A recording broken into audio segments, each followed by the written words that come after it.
Is there milk all over the floor? Did you have a good boogie? Is that your Friday sorted out? Are the kids all ready to go out the door? Are you all excited about the day ahead now that you've got...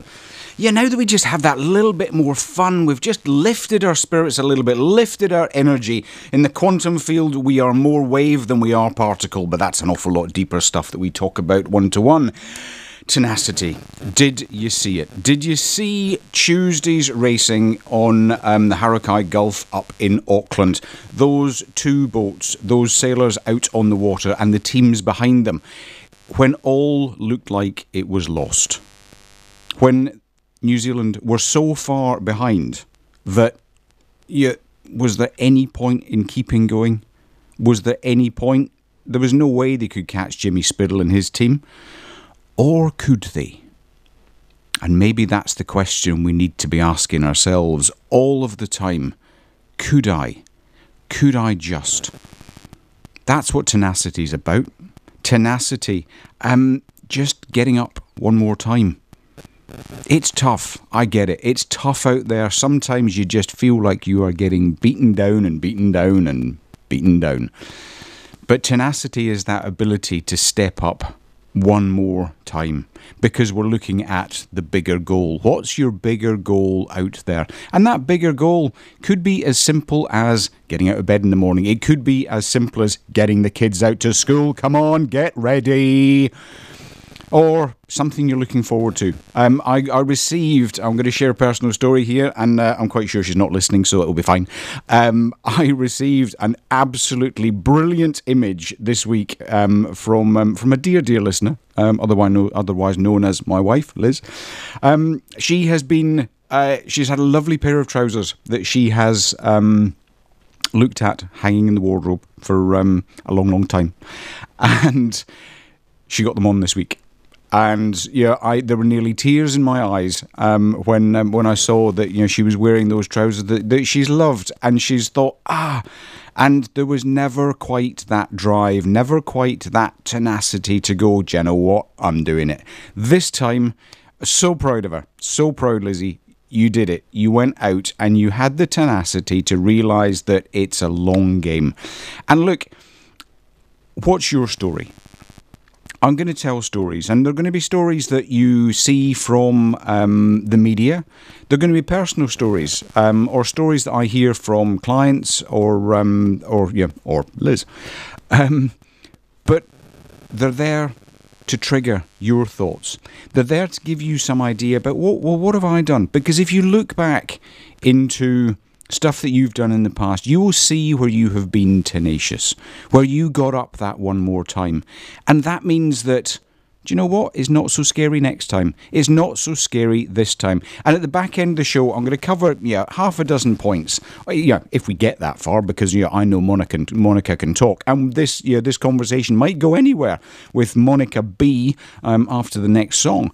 But at the back end of the show, I'm going to give you some hints and tips as to maybe how we can realise that tenacity doesn't have to be such a challenge.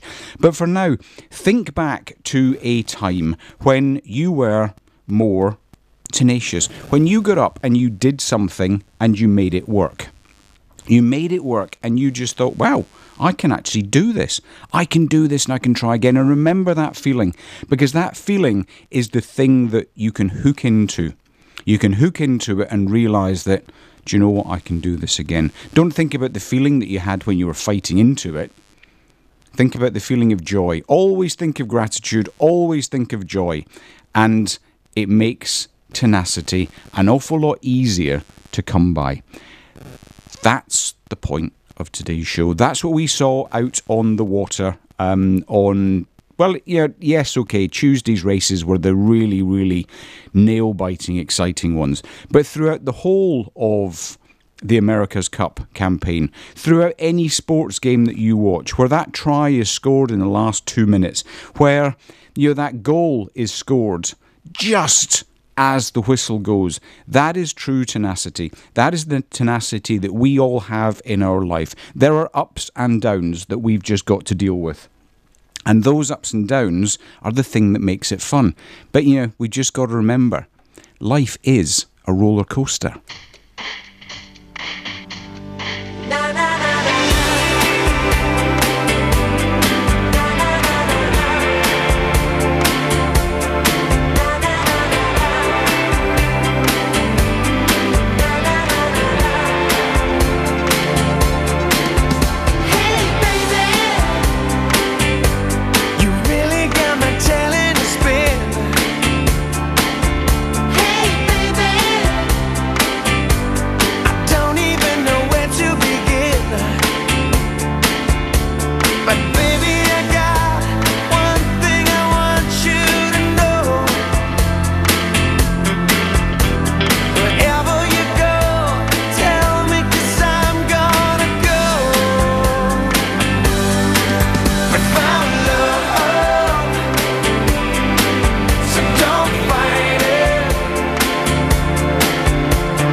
Nothing like a little bit of Ronan Keating. And life is a roller coaster. It is a roller coaster. My life is constantly a roller coaster. Now, I am so excited that I can now introduce you to, if I press the right button, because we know that sort of sometimes causes things to go a little bit wrong. Just checking I've got the right one. So excited to introduce a dear friend of mine, who author and coach, the author of In Your Elements, a blooming Ayurvedic guide to creating your best life. Monica is calling in from San Francisco. Monica, good morning. Hello, good morning. How are you? I am very, very well. How are things on the other side of the Pacific? It's just fine. It's just fine. I am so excited to talk to you. I haven't seen you in a long time, and I'm just like, I feel like I'm seeing my old friend, and like we're sitting together in the same room, and we're going to have some fun, and we're going to uplift some folks today. I'm excited to be here. Hey, Luke, totally. And guys, all of this actually is Monica's fault. Monica, as she says, we sat together at a conference 2.5 years ago, and sitting next to her, I said, "Do you know what? I'm going to write a book. Do you know what? I'm going to take this, and this is going to be my life from now on." And she went, "Go, you go," and I did. So this is it. So Monica, you are part of this. But let's dive into it. Who are you? Who is Monica B? Yeah.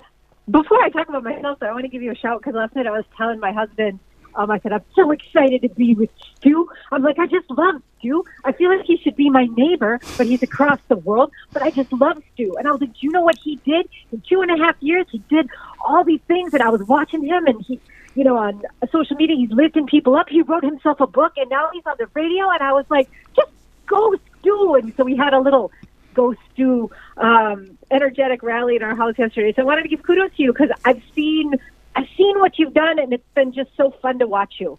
So anyway, a little. Thank you very much. But let's talk about you. Yeah. Okay. So what am I? Who am I? What was the question? Who is Monica B? My name is Monica Bloom. So I'm originally from Wisconsin, and I moved out to California, and I was kind of on my own little personal journey for a little while. We all get in those ruts in life where we realize we're a little bit lost, whether it's in our well-being or in our mindset or what have you. And so I was kind of on the same little journey, and I sort of decided that it was time for Project Monica, which I called, that was my own little path for my own well-being and correcting some stuff that I needed to over the years. And so I hired a bunch of people, and I hired a therapist and an acupuncturist and a nutritionist and a life coach and an energy intuitive, because I'm like, I got to fix myself. I'm not all right with how things are going. And along that journey, I found something online. I was like super depressed. I was in San Francisco, my little apartment, and I was like, I'm going to get out of here, and I'm just going to go to India and do yoga. So I Googled that. And what I found was this fun little like huts on the beach and like this wellness center with something called Ayurvedic massage. And then there was that word again, Ayurvedic foods. And I was like, what is that word? I know that word. So I Googled that word. And what I found was everything about we are each unique individuals. One size does not fit all. We are healed by nature, by things that are found naturally on the planet. And I was like, what is this? And I searched around online some more, fiddled around, and found something that made some kind of sense to me. And I was like, wait, this is everything I've always believed in my entire life. And what I found from that word, Ayurveda, and looking online, is that Ayurveda folded in the nutrition, the mindset, the energy points, similar to acupuncture. It folded in the spiritualness of maybe the energy intuitive. And what I'd realized is all those people that I hired that were so amazing and helpful to me with Ayurveda, if I knew the rules, I had all those people within me. Do you know And what? I You could have just feel given myself that me. way. You just given me the shivers. Yeah. We are all Ooh. unique. You said we're all different. We're all unique, and unfortunately we just get we're treated as we're just treated as a herd. And I know I talk about being the herd of humanity, and that's so important for being part of a family, being part of a tribe. But it comes down to we are all different, and we've got to celebrate that. And what you're talking about is recognizing how we go about doing that. Yeah, absolutely. And isn't it true? Think of a bouquet of flowers. Isn't a bouquet of flowers more interesting when there's all different mixes of flowers in the bouquet? Yes. I mean, you look at it and you see it as a whole and it looks beautiful, but then you can see the individualism of each of the different flowers and you realize that they are all a part of the whole. That's right. All the textures and the colors and the everything. And so, when you say who is Monica B, I think Monica B was that person that went through that journey from, I guess, getting totally lost and hiring a bunch of people to help me, which was great, to come back only to the self to find out, like, if I can tap into this within myself, if I can understand my unique individuality, I'll be all right. And then what happened real fast after that, almost instantaneously, is, well, shoot, I'm going to learn this. I'm going to tell the world. And because you did. Don't we all need to learn? I know. Well, I'm not done yet. Good. Excellent. Well, I can see this is going to go on for a while. We might have to get you back on in future weeks. So, look, as I say, it's I blame you for all of this joy that's going and gratitude that's going on in my life. But I know what it's like to commit to writing a book. My book's an awful lot littler than your one. In Your Elements. Tell me about the book. Wow. Well, the book. So when I first started learning Ayurveda, my friends and family were like, what is that? I don't even know what you're talking about. What does it do? They had no clue, which is what like most of the world at the time. It was 2008. And so I started writing a blog. And so I wrote the blog for a long time. And then the blog was so big, I was like, oh my God, I can't even find my own content. So I put it into a book. And I wrote that book. It was not easy. I had a 3-hour daily commute to the city. I was running a team of 8 recruiters and salespeople, and I had a 2-year-old husband at home.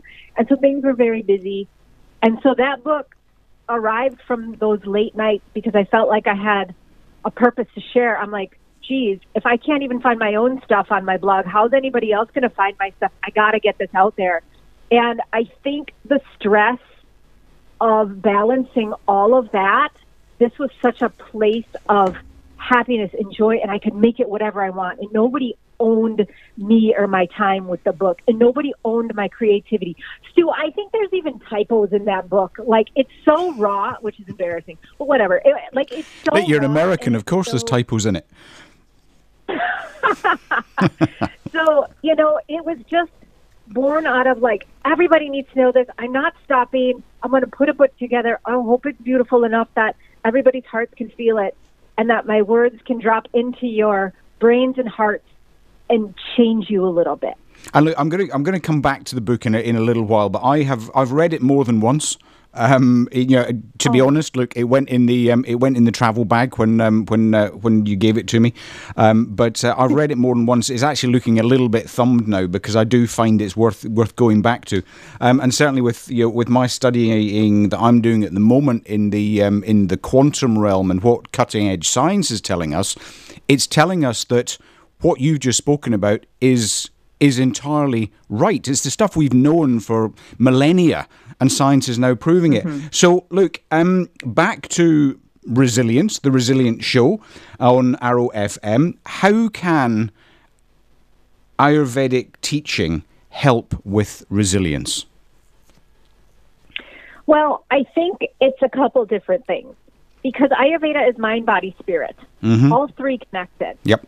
It's not about, necessarily physical resilience, although that's there. Ayurveda will teach you the right foods to eat for yourself. It will teach you the right foods for proper digestion, which is different for every person, right? Because we're all unique, but it'll teach you that. So there's immunity, right? So there's resilience in the physical way. I think also it teaches you positive mindset. It teaches you how to keep your mind pure, how to keep the mind clear and focused.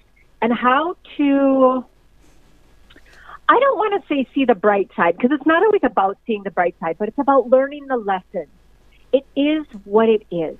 Let's take this really hard thing that just happened to us and not tell ourselves that we're broken or that we suck, and instead take this thing that was really hard and extract the lesson from it.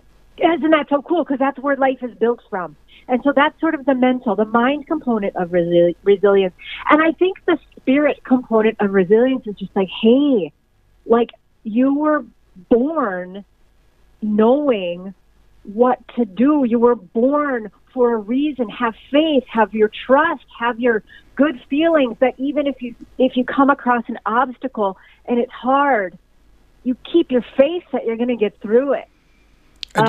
Monica, yeah, this is awesome. I'm almost forgetting that I'm the host of this show. I could actually just listen to this because this is completely aligned. And that you didn't know that the title of today's show was Tenacity, but that's exactly what you're talking about. That spirit, and too often we deal with the mind and the body, and modern medicine, and I'll use that as a really, really broad term, modern medicine focuses on the mind and the body, and then there's a huge big leap to spirituality that too many of us feel is a bit of a taboo subject because we don't want to offend. But when we bring mind, body and spirit together, all of a sudden there is a power there that's almost untapped.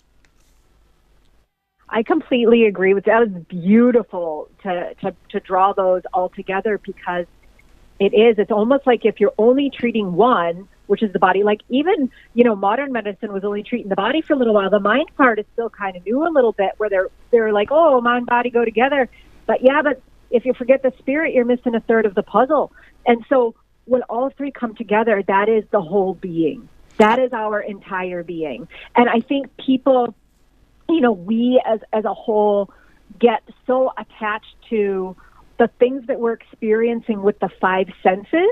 We see things, we hear things, we taste things, we touch things, and we smell things, and that gives us all the information about the physical world. But what goes beyond that are things like the meditation and the belief and the vision setting and the dream chasing and the things that don't exist. And that is spirit.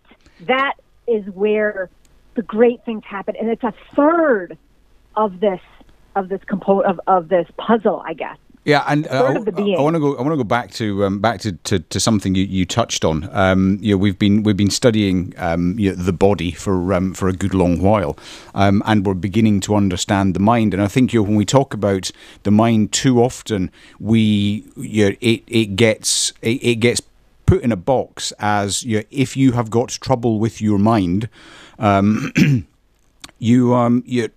drugs are the answer. It's you go to the doctor and it's we need to put you on this prescription. We need to do this. We need to do that. And look, and I'm not saying that there isn't a place for modern medicine. I think you'll agree with that, Monica. That there is a place for modern medicine. That hey, why wouldn't we take advantage of our study and our understanding of what's actually happening in our body? But sometimes the reaction rather than the response, the reaction is tablets, rather than going inside to say, well, what can we do for ourselves, and how can we join all of that up? And that comes from meditation. Tell me about your experience of meditation, because when I started meditating, it was sitting on the floor, and 2 minutes it didn't work, so I stopped. And now I really I understand meditation from a heart position, and it really, really helps me with my day. My alarm goes off at 5 o'clock in the morning. The first thing I do is meditate in order to get into ready for the day. Tell me about your experience. Well, I love that you brought that up, and I'm taking my little notes here, so I'm going to come back to your meditation question. But first, I want to address the way you beautifully sort of illustrated. Well, if there's a problem in the mind, then a lot of the go-to is just to take a tablet or pill or something so that you feel better. In Ayurveda, for you and anybody else that is listening to this, please understand that the fastest way to change the mind is to move the body. So while it's not the most comfortable, people are like, you're going to tell me I got to work out or I got to exercise or whatever. You know, it is more than just, hey, get in shape, hey, certain weight, hey, you know, whatever. It is, if you move the body every day a little bit, just to get a little sweat, your mind will open up, your mind will start to calm down and focus, and you'll be able to have a more peaceful mind. So that's one. If anybody's having a problem in your mind, your belief in yourself or whatever, move the body regularly. Doesn't have to be long. It be 10, 15 minutes a day. Doesn't matter. Move it regularly. Get a little sweat, because sweat is a toxin. You need to get rid of, it's not a toxin. I take that back. It's a waste product. Yeah. I didn't say that right. Sweat is not a toxin. It's a waste product. It needs to be expelled so that the body can replenish. So number one, for the mind, move the body. That is often a really good thing, especially if you're not moving it enough. The second, with meditation, it's the same kind of, it's an action. It's a little bit of an adherence to discipline. And I sometimes don't like the word discipline, because sometimes people interpret the word discipline as punishment. But discipline is not a punishment. It is adhering to the things that you know are going to create your best self in the future. Boom. There you go. Yep. Right? And so if we take these moments of meditation, guess what? If you've never done it, you're going to suck at it. You're going to be 2 minutes, you're going to be squirrely, like you get be impatient, like how long is this going to go? And then you do it again and again and again, because you know that you want to overall have a more calm mind, peaceful mind, clear mind, and maybe not have so many jerk reactions to things, no matter what they are. Yep. Meditation's a great buffer for that. But in order to get there, you're like, well, then I better start with 2 minutes. And then once I get to get good at that, I'll get with 5 minutes. And then once I get good at that, I'll go with 7 minutes. And you add on. There you and so go. it looks like a training, just like you train the physical body, just like you train for anything else. You got to train for meditation too. And we're going to suck and be squirrely at it at first. That's fine. Congratulations. You did it. But I think at that point, often, Stu, I think people expect some kind of outcome straight away, right? You even said, you're like, I did it for 2 minutes and then I didn't do it again. Because they expect an outcome from that. But outcomes don't happen from doing something only one time. Totally. Nowhere. Unless it's like an earthquake, which I would not say is the greatest. You know what I mean? Not at all. But these changes, in Ayurveda we say slowly we make the changes. They're not drastic, they're not big. They're repetitive, and they're little. And you do them over and over and over, because that consistency, just like brushing your teeth, is what actually makes a difference.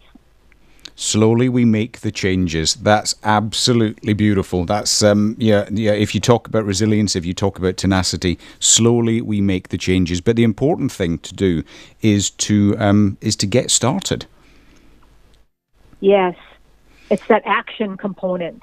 Because we can stop ourselves by anticipating or creating a story that's actually not true already. We can conjure up things in our mind that are like, well, why would I bother doing that? It's going to take us so stupid. Like, all I'm doing is sitting here in meditation. I'm not even doing anything. Like, you can talk yourself straight out of it, like real quick. Like, that's not even useful. I'm not even doing anything. So dumb. Right? Yes, but sometimes not doing anything is actually what we all need to do a little bit more of. 100%. So I think it's maybe the intention and even redefining the win. You and I are competitive people. Like, we like to win. In good spirit, right? Like, we like to do stuff and see a difference in things, and we like to win.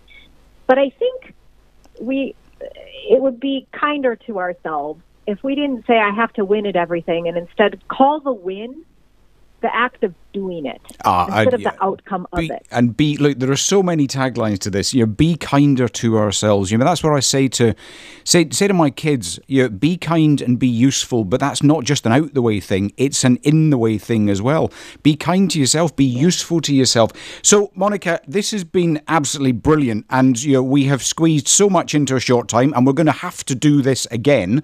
But in your elements, and hey, Monica B, if people have enjoyed this, if people are going, there's actually something in this, and I enjoyed listening to this chat, where can people find you? I think the best place is to go to heymonicab.com and check out the podcast. Go to the link on the top and check out the podcast. it from the very first episode, it'll walk you all the way through the foundations of Ayurveda and how to use it in our daily lives. Okay, heymonicab.com. And I take it the book's still available, is it?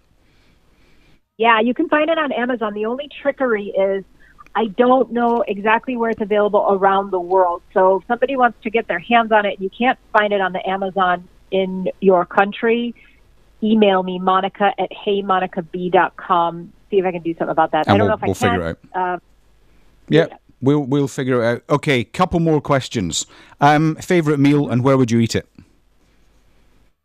Oh my gosh, favorite meal. Either sushi or some kind of Thai noodles. Okay. Or that Vietnamese thing with the vermicelli noodles and the little egg rolls on the top. Those definitely the three. And where would I eat it? I would be on a beach in Thailand underneath the flappy palm trees, and I would be sitting at some kind of rustic picnic table watching the sunset. Beautiful. Fantastic. And last question. You chose a song. And look, I know you chose about 10 million songs, and then we brought it back to Life in One Day by Howard Jones. Tell me why. I love that. I've always loved that song from when I was younger, because I'm very speedy and my life is really good. But here's the thing, if I move too fast, I'm not going to be able to absorb and drink in this wonderful life around me. In fact, I won't even remember it. So that song is like, don't try to do it all at one time. Take a second and pretend the water is champagne and just enjoy this, because life is long, but life is short. I love that song. Monica, absolutely brilliant. I'm going to try and play it now. Thank you very much for taking your time on a Thursday, your time. Thank you very much for taking the time to talk. I would love to invite you back onto the show at some point in the future. But for now, absolutely amazing. Slowly make the changes. Monica, have an absolutely awesome day. And here it comes. Life in One Day. Thank you. Well, I'll be here in a minute.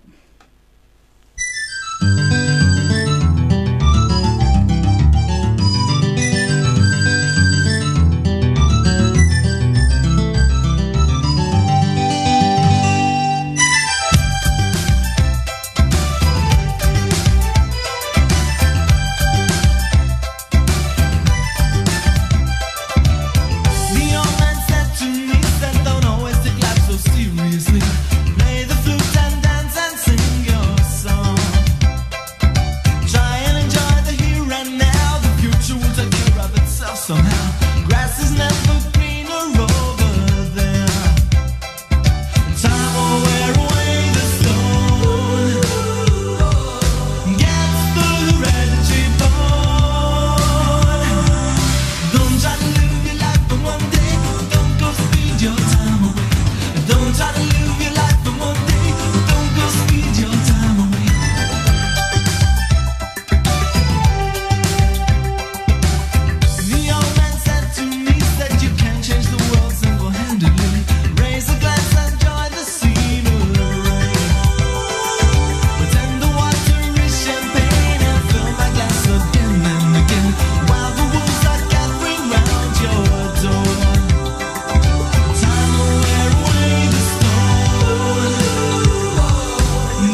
Howard Jones. Hojo. Most people. Those hair. The hair back then. Wasn't that absolutely brilliant? Slowly we make the changes. Life is long, but life is also short. Wow. So much. Go back and listen again. I'm going to go back and listen again to that chat with Monica. I had forgotten the depth of her knowledge, and as she said, go and find her on heymonicab.com and have a look on Amazon for the book. In Your Elements, if you are interested in Ayurvedic practices to that the whole mind, body, and spirit thing that too often we think about and too often we throw out there as it's New Age or it's hippie. No, it's ancient. It is ancient, and science is now beginning to show us that what we understood, what we realised back then, is actually quite true. Now, that interview with Monica, that conversation with Monica, completely blew out all of the timings for the show. I haven't got a clue what's going to happen next. Well, I do, but we're going to have to squeeze a few things in if we want to get everything done. So this is the book review segment, because let's face it, we have got access to all of the information that has ever been written in the history of the planet, unless it's classified. Or maybe even get access to that. So we don't have to go out and do everything to gain that experience. And today's book is Unbroken. Also a film. I think the film was directed by Angelina Jolie, written by Laura Hillenbrand.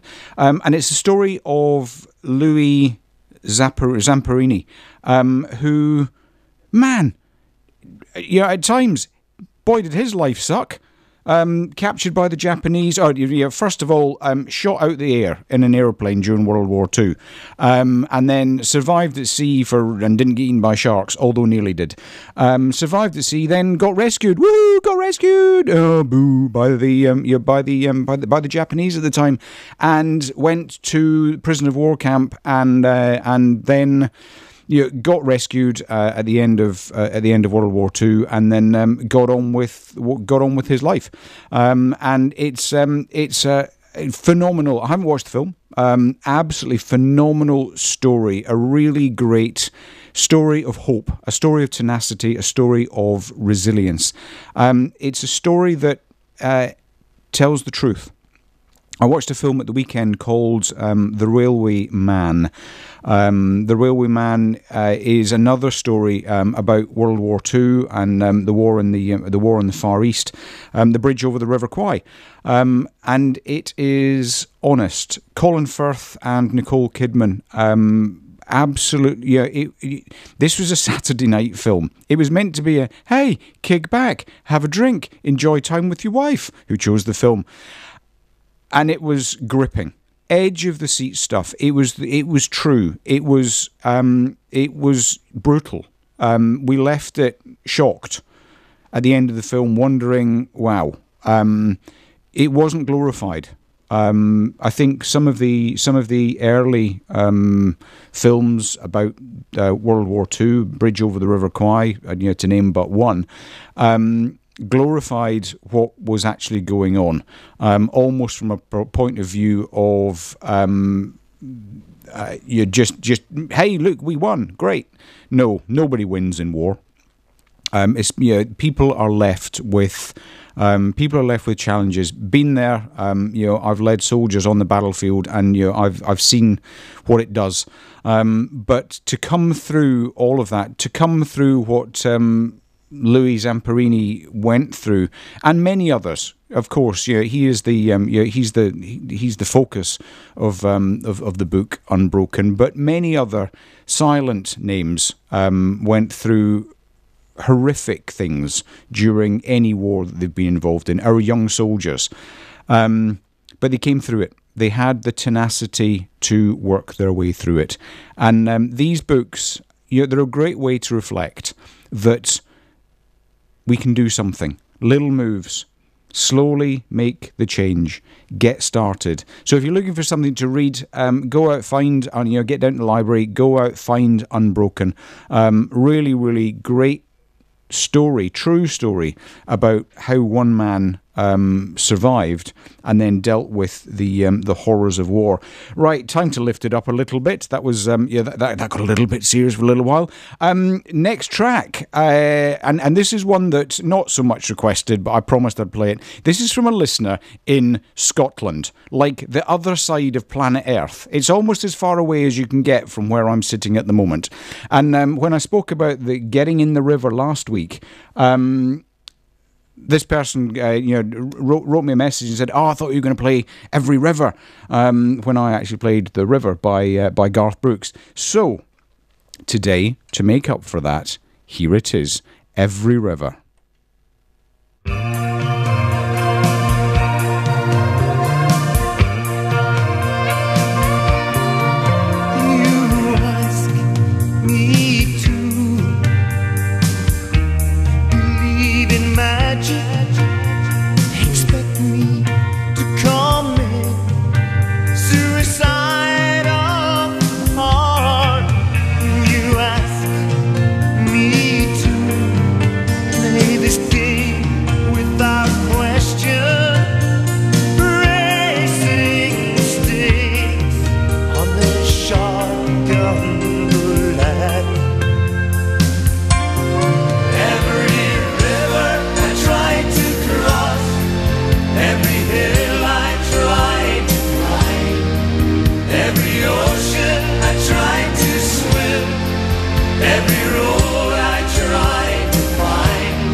Bit of Runrig there.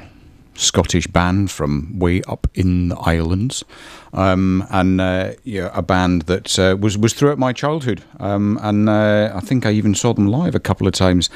So what a show! We completely crashed all the timings, and I run the risk of crashing the pips.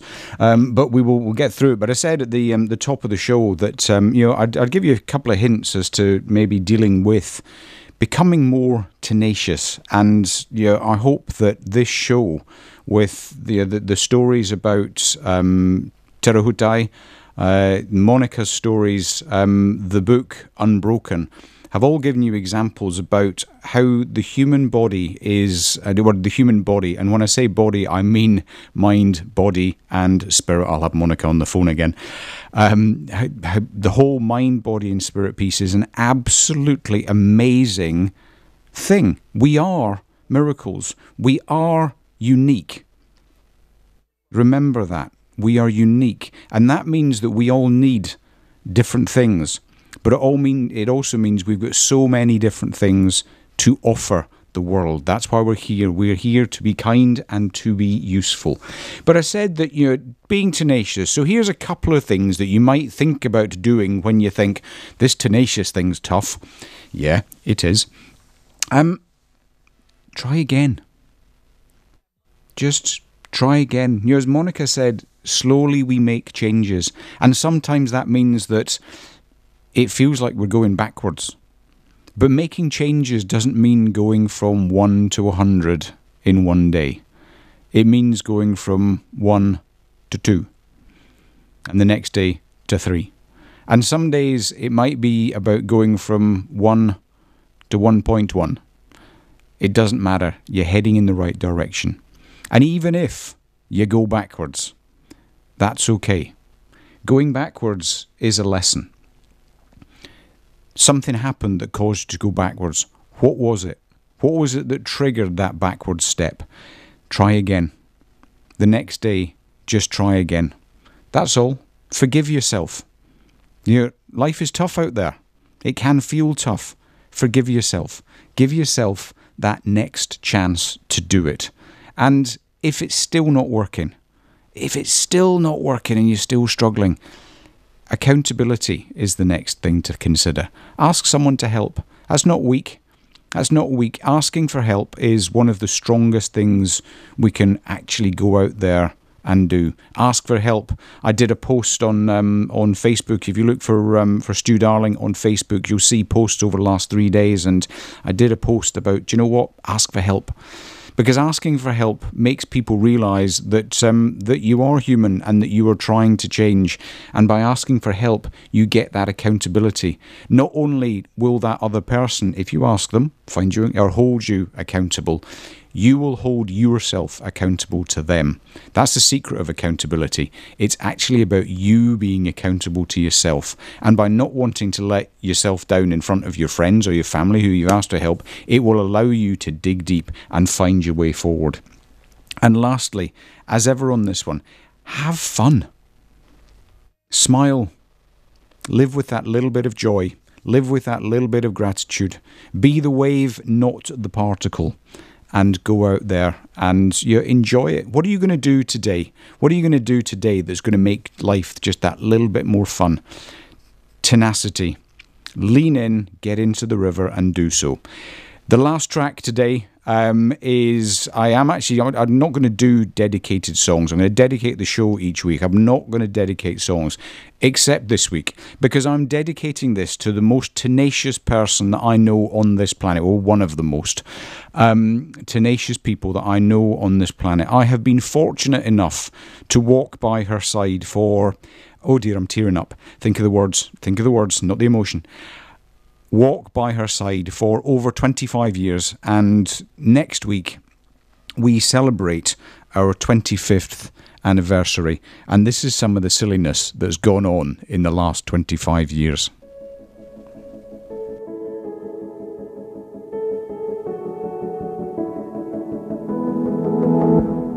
Some people long for a life that is simple and planned, tied with a ribbon. Some people won't sail the sea 'cause they're safer on land. To follow what's written, but I'd follow you to the great unknown.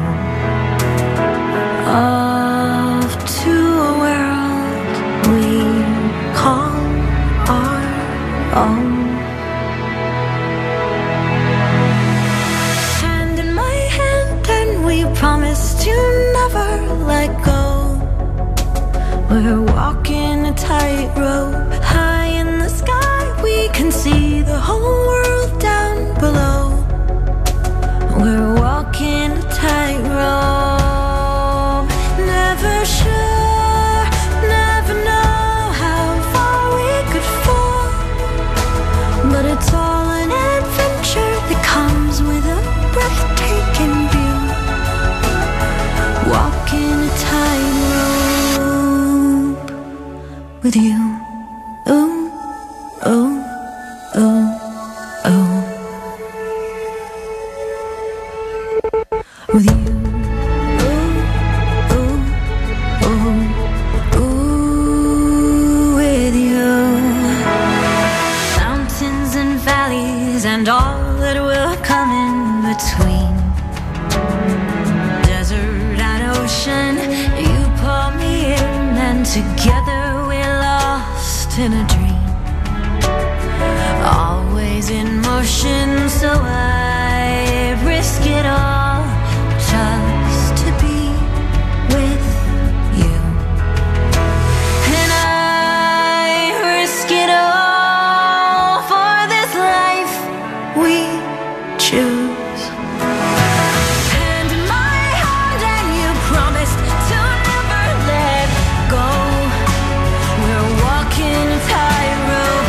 High in the sky, we can see the whole world down below. We're walking a tightrope. Never sure where you catch me if I should fall.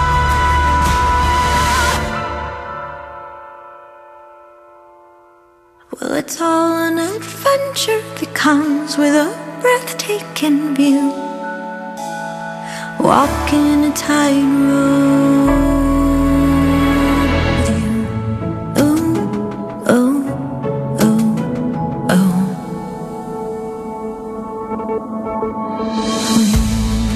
Ooh, ooh, ooh, ooh, with you. With you.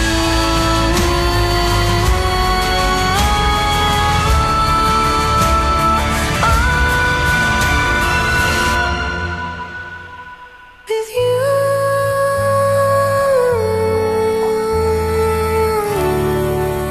Oh, with you. Michelle Williams, Tightrope from The Greatest Showman. Well, we're out of time. That was the Resilient Show for this Friday. I hope it has been fun. I hope you've learnt something. I hope you've learnt a little bit more about tenacity. Reach out, stu@studarling.com. Dive onto the website, www.studarling.com. Find me on Facebook. Ask me some questions. Let's do this together. But that's it for this week. I look forward to the week ahead and seeing you next week. Goodbye.